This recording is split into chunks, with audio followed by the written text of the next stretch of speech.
24 ways. Mm.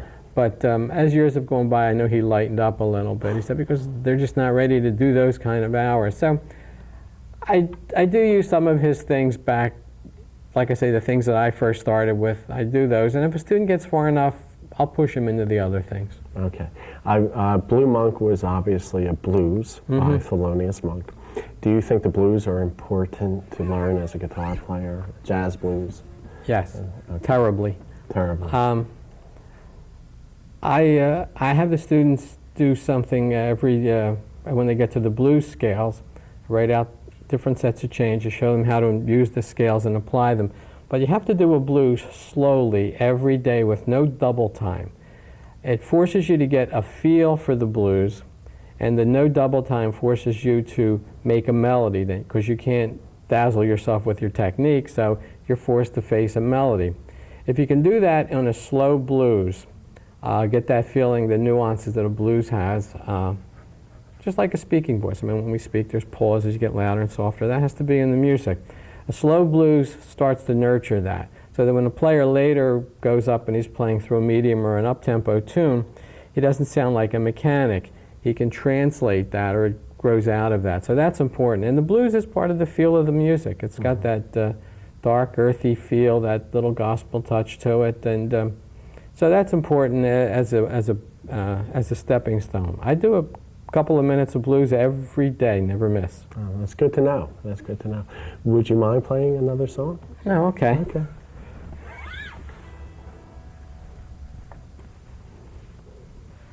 Notice I'm very finicky with my hands and the fingerboard. It's like a magician. I've been known to drive people crazy. Okay. How about blue and green? Okay.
Beautiful, really beautiful.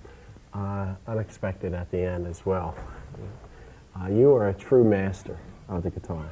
This is a lost art. I know there's a lot of jazz guitar players, fewer of them today, I guess because of the rock guitar taking its place in many ways. But so many of them play single lines and stay away from solo guitar. Do you feel the same way? I don't listen that much. I don't have much time to listen anymore. So, I mean, if that's, it sounds like an accurate assessment of what the situation is. There isn't much jazz work either, so it's not encouraging for students to really try and work in the idiom. There isn't much work in the idiom, really, as much as there used to be anyway. And I know when I was coming up, I heard the same thing. There isn't as much as there used to be. I mean, and you hear that progressively, but I think it is true. Yeah. Why do you think that is? Too many other forms of entertainment. Very few people are exposed to it. It's different from pop music because it's like classical music. It takes a little bit of an education to understand. You have to grow and listen to it, learn what it's about and so forth. It's not just something you put on and you like generally. So it's something it has to kind of be cultivated. It doesn't happen anymore that way. What would you say to a guitar player today wanting to get into jazz guitar? What advice would you have? Well, I would tell him, first of all, prepare himself to if you want to make a living as a guitarist, first of all, learn how to play the guitar well.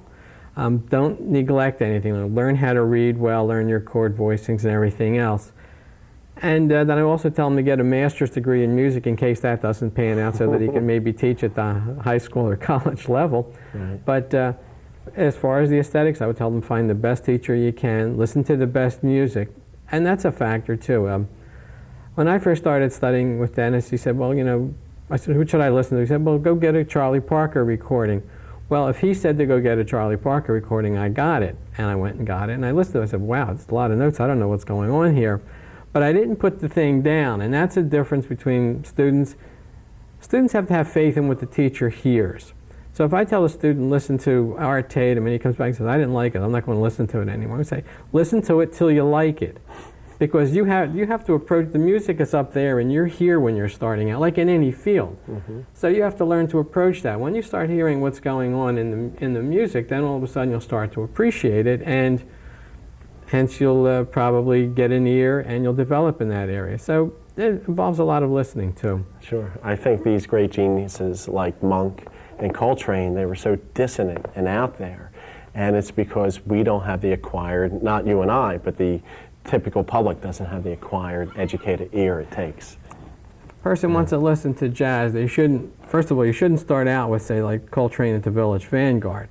Start out with something, maybe Giant Steps, or maybe some of the things he did with Miles. But that's a good example. I mean, don't start with the deepest thing. Start with something that you can kind of make some sense out of a little bit. And you can grow that way. Sure, sure. Hey, Joe, it was a real honor. Believe it or not, time's almost up. Please play out, if you will, over the credits. Okay. Okay. Thank you so much.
you so much, Joseph Federico. Thank you.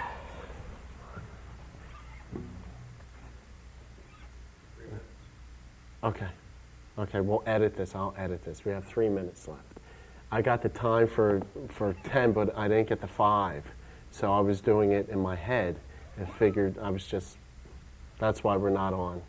So we need a floor manager here. So usually we do. Yeah. Do you mind? Yeah. Just, okay, thanks, Jim.